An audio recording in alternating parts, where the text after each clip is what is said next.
इस बीच हमारे साथ कर्नल दयाशंकर दुबे जी हैं। सर, बहुत बहुत स्वागत है प्राइम न्यूज पर। आपका एक बहुत बड़ी खबर है, भारत के लिहाज से एक बड़ी सर्जिकल स्ट्राइक को हमने अंजाम दिया है, पाकिस्तान को मुंह तोड़ जवाब मिल गया। सर जी, गुड मॉर्निंग। बहुत ही अच्छी सूचना है और ये तो तय था कि ये हमला होना ही था। ऑपरेशन सिंदूर जो हुआ है, मुझे लगता है ये अपने आप में एक बहुत बड़ी अभूतपूर्व सफलता है, क्योंकि 9 जगह पर एक साथ अपने कार्य को अंजाम देना, मुझे लगता है ये भारतीय सेना, एयरफोर्स और नेवी जो हिंदुस्तान की है, जैसा उसकी प्रवृत्ति होती है उसने कर दिखाया है। अब 9 ठिकानों पर जिस तरह के ये अटैक्स हुए हैं एयरपोर्ट सेक्टर में, कि अब ये 2-3 बातें जानने को रह गई हैं, जो कि आप जैसा कि आपने भी बताया था अभी कि 10 बजे इसके बारे में कोई ब्रीफिंग होनी है, तो कौन कौन से हथियार इस्तेमाल हुए थे। लेकिन एक चीज बड़ा क्लियर है कि जो कुछ भी हुआ है सिर्फ आतंकी जगहों के ऊपर यानी ठिकानों के ऊपर ही ये हमला हुआ है। तो आप ये पाकिस्तान को भी बिल्कुल क्लियर हो जाना चाहिए कि हम वहां के आम जनता के साथ किसी तरह की लड़ाई नहीं चाहते। हम तो ये चाहते हैं कि आतंकी गतिविधियां ना हो, और इसीलिए जहां जहां भी हम स्ट्राइक करेंगे वो जगह वही होंगी जो आतंक से या तो जुड़ी होंगी या आतंकी होंगे या फिर उनको सहानुभूति रखने वाले, उनको गाइड करने वाले, उनको ट्रेनिंग देने वाले लोग होंगे। लेकिन जो कुछ भी हमने किया है ऑपरेशन सिंदूर इस वक्त, इसकी सफलता अभूतपूर्व है। सर, आपने जैसा कहा कर्नल साहब, लेकिन एक बात ये भी है सर कि अभी जो हमें खबर मिले, जो इंटेल मिल रहा है उसके मुताबिक सर, ये joint operation Indian army, navy और एयरफोर्स का था, जिसमें एयरबॉर्न ऑपरेशन तो हमने किया, अभी सीबॉर्न ऑपरेशन की भी खबर है सर। मुझे लगता है कि देखिए एक चीज बड़ा क्लियर होना चाहिए कि आज के हालात में ये तीनों सेनाएं तत्पर हैं, और किसी भी फ्रंट से कहीं से भी कोई बात होती है तो उसका मुंहतोड़ जवाब तो छोड़िए, अब हम उसमें विश्वास कर रहे हैं कि offence is the best form of defence. हम अपने डिफेंस के लिए गए हुए हैं।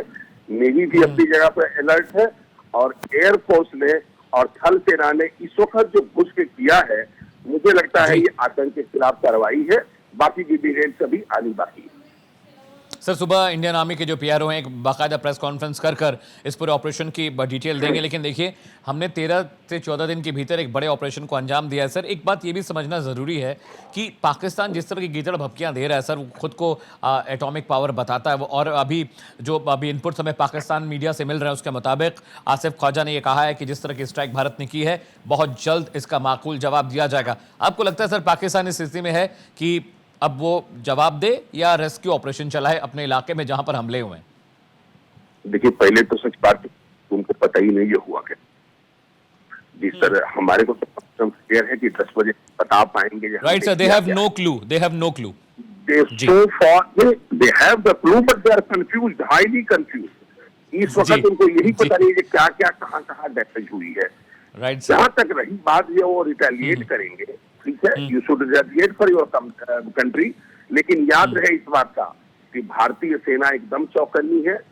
ऑपरेशन के लिए स्काई सर्वेलेंस हो रही है, जमीन पर सर्वेलेंस हो रही है, नेवी में नेवल बेस आप पूरे एक्टिव हैं। आपको जो करना है करिए, अब तो आपको मौका दे दिया है, आप करिए ना, क्यों नहीं करना चाहते हैं। जो भी आप करेंगे उसका जवाब हम मुंह तोड़ देंगे, और बिल्कुल हमने बताया है कि हमने अपना पीओके लेना है। आप अपने देश को बचा लीजिए, मुझे लगता है वही आपके लिए बड़ी बात होगी, हमसे तो लड़ना दूर की बात है। वेल सेड सर, आप जैसा बता रहे हैं, और अभी जो सर ताज़ा इनपुट मिल रहा है मैं आपको भी बता देता हूं सर। मुजफ्फराबाद, वाक, कोटली, भीमसेर, चक, अमरू, गुलपुर, सियालकोट, मुरीद के बाहवलपुर का सर ये जो पीओके का इलाका है, यहाँ पर सर लश्कर और जो आतंकवादी संगठन थे उनके लॉन्चिंग पैड को तबाह किया। लेकिन सर पाकिस्तान अब विधवा विलाप करना शुरू कर दिया है। वो कह रहा है कि सिविल इलाकों में हमले हुए हैं, जबकि भारत सरकार ने साफ कर दिया कि we only targeted PoK area where launching pads were active. Sir देखिए, उन्होंने जो कहा है कि सिविल में कर रहे हैं, ये बिल्कुल झूठ है, बिल्कुल झूठ है।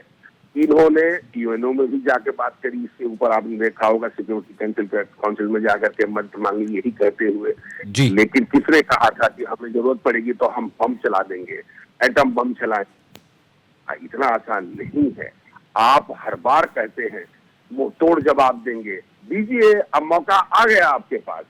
और हमने एक जगह नहीं किया है, आपको क्या पता था कि आप शिफ्ट कर देंगे लोगों को, एक दूसरे से तो पता नहीं रहेगा। हर चीजें हमारे सर्वेलेंस पर थी और हमने कार्रवाई अब कर दी है।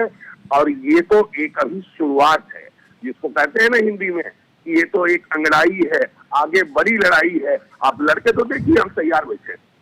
जी सर, ये खबरें भी आ रही हैं कि अब जो है आज हम मॉक ड्रिल भी करने वाले थे 7 मई को। आपको सर जैसा पता होगा कि सिविल मॉक ड्रिल आज थी, लेकिन क्या भारत सरकार ने प्लानिंग कर ली थी इसीलिए आज की तारीख के लिए फिक्स किया गया कि हम मॉक ड्रिल करने वाले, क्योंकि उनको पता था कि अगर हमला होता है तो मॉक ड्रिल की स्थिति हो सकती है? सर देखिए, देशवासियों से एक ही आग्रह है। पहले तो मैं आभार व्यक्त करना चाहूंगा अपने देशवासियों को कि डे 1 से पूरे देशवासियों ने एक स्वर में भारत सरकार का साथ देने का वचन दिया।